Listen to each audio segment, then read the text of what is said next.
Ah, dans deux, toi, tricheur. Ouais, mais je vais expliquer. En ce qui me concerne, j'ai choisi le journalisme sportif parce que j'ai toujours été passionné par le sport et par tous les sports. Je vais pas être original, parce que ce sera les mêmes raisons, à part que je vais ajouter une petite touche. Pourquoi Nice Matin? Parce qu'un jour, j'ai lu la plume de Phoebe Camps, et ça m'a donné vraiment envie de rejoindre ce journal. C'est toujours du sport, parce qu'une équipe, il n'y en a pas Nice Matin, étant donné que personnellement je suis sur le suivi de l'OGC Nice, donc il y a un article quasiment quotidien sur l'OGC Nice, donc tous les jours c'est des rendez-vous, que ce soit téléphone, physique, un article à rédiger, des rendez-vous à prendre, donc on n'a pas trop le temps de se poser, et puis c'est que mieux, puisque quand il y a du sport, faut être toujours en mouvement. Moi, j'aurais tendance à dire qu'il n'y a pas vraiment de journée type. C'est un métier où on va rencontrer un jour un entraîneur, le lendemain un joueur dans un autre sport. Et c'est tous les jours une nouvelle aventure et c'est ça que j'aime aussi dans ce métier. Pour moi, c'est réussir à raconter une histoire, c'est mettre aussi de l'humain, faire comprendre au lecteur comment un sportif va raisonner, comment un sportif prépare justement un championnat du monde, des Jeux Olympiques. C'est réussir à l'écrire aussi simplement. C'est pas toujours évident, mais il faut que tout le monde puisse comprendre. C'est ça ce qui est important, un bon article, c'est qu'il soit accessible à tous, qu'il soit informatif, parce que c'est notre métier, il faut qu'il y ait de l'information avant tout. Je vais rester sur le format papier parce que même si je suis plutôt d'une jeune génération, je reste à l'ancienne parce que c'est un peu l'histoire de ma vie. Si j'ai aimé le journalisme, c'est parce que j'ai eu ce petit canard dans les mains, ce papier, ce support, feuilleté le matin au café. Je suis dans le même état d'esprit que William, c'est-à-dire que pour moi le papier c'est quelque chose de très important. Pourtant on est jeunes tous les deux, mais c'est vrai qu'on a grandi avec ce support-là, chez les grands-parents, chez nos parents.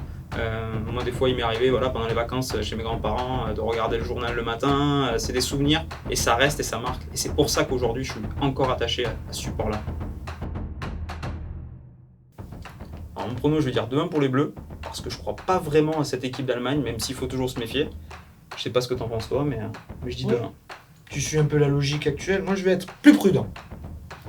Un partout mon crew. Giroud pour moi. Ah, on n'est pas d'accord. Eh oui. Et pour moi, c'est le phénix, celui qu'on enterre constamment, qui est tout le temps là, qui met ses buts et qui a toujours, encore une fois, l'état d'esprit qu'il faut. Je vais prendre presque les mêmes arguments parce que Karim, c'est quelqu'un qui est dans l'état d'esprit, qui fait bien jouer l'équipe, qui n'est pas égoïste. Mourinho, qu'il avait critiqué, l'a encore dit récemment. Karim, c'est un joueur collectif, il va faire du bien à l'équipe de France.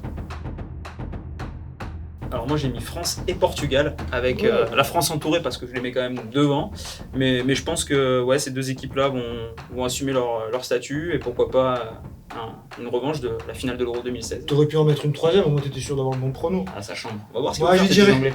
Je vais dire les Anglais parce que la France tout le monde l'attend, mais les Anglais attention cette année, il y a de la jeunesse, il y a de la fraîcheur, il y a Harry Kane et la finale est chez eux.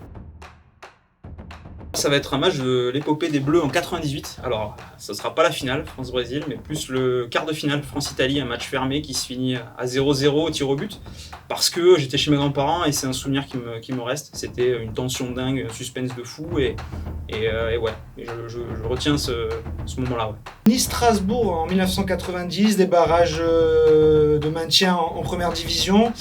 Nice avait perdu 3-1 à Strasbourg, dos au mur, les Strasbourgeois avaient fait le tour d'honneur, les Niçois pleuraient devant leur télé, puis au retour... non, pas du tout. Et puis au retour 6-0. Robbie Langer, quadruplé, les Strasbourgeois à la maison, le gym en D1, le Ré en fusion. Souvenir gravé à vie avec mon papa dans la tribune, j'oublierai jamais.